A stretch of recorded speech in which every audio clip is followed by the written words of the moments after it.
Jerusalem is surrounded. The Assyrian war machine, the Nazi Germany of the ancient world, has crushed every nation in its path. Egypt, fallen. Syria, destroyed. Israel's 10 northern tribes, scattered forever. Now King Sennacherib's massive army encircles the city of David with a simple message: surrender or die. King Hezekiah faces the greatest crisis in Judah's history. But sometimes God allows us to reach the end of our strength so we can discover the beginning of His power. Welcome to Genesis to Revelation, where we discover that when the battle belongs to the Lord, victory is certain.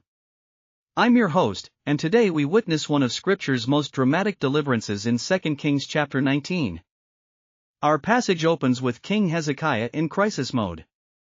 When he heard the Assyrian ultimatum, he tore his clothes, covered himself with sackcloth, and went into the house of the Lord. He sent word to the prophet Isaiah, "This day is a day of trouble and rebuke and blasphemy." The situation seemed hopeless. Sennacherib had sent a letter filled with taunts and threats, claiming that no god of any nation had ever delivered from Assyrian power. But notice what Hezekiah did next. He spread the letter before the Lord in the temple.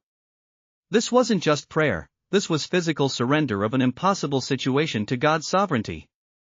And God's response through Isaiah was swift and certain: "Have you not heard? Long ago I ordained it. From ancient times I planned it, now I have brought it to pass." Most readers miss the psychological warfare behind Sennacherib's strategy. His letter wasn't just military intimidation, it was theological assault. He deliberately claimed that the Lord was no different from the defeated gods of other nations. This was blasphemy against the living God Himself. Notice also the physical act of spreading the letter before the Lord.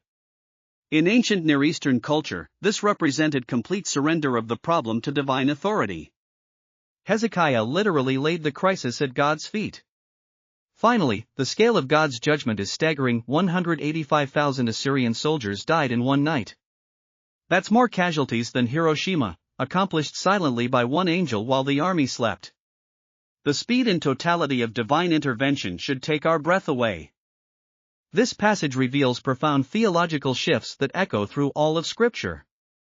First, human desperation becomes the stage for divine deliverance.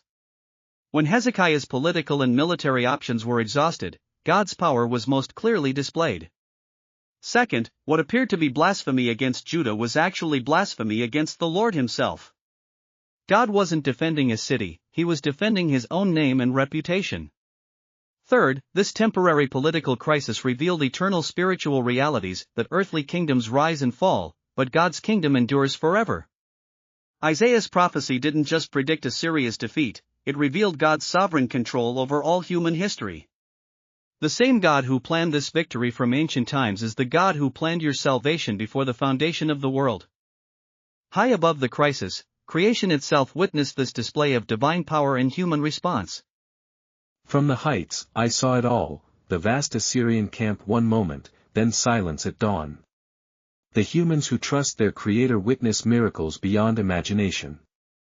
That king who spread the letter before the Lord, he showed true strength. Not the roar of pride, but the quiet power of surrender to the Almighty. I've seen many battlefields, but never one where an entire army fell without a single sword drawn. When the Lord fights, even death itself becomes His messenger. The humans blessed with God's image can call upon such power through prayer. Yet so many choose to trust in chariots and horses instead. Creation groans when they forget their privilege. But when they remember, like Hezekiah did, even we creatures witness the restoration of divine order. What impossible situation are you facing today? Like Hezekiah, we must learn to spread our crisis before the Lord.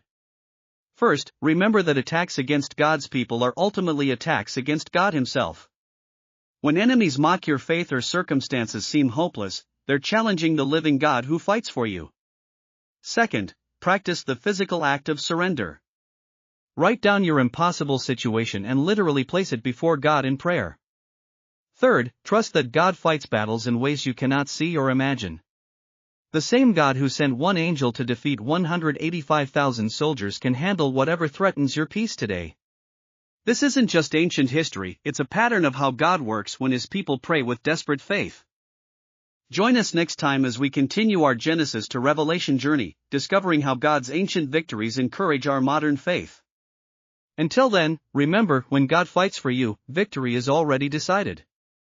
Keep studying, keep praying, and keep trusting in the God who delivers His people. Subscribe for more Bible study content.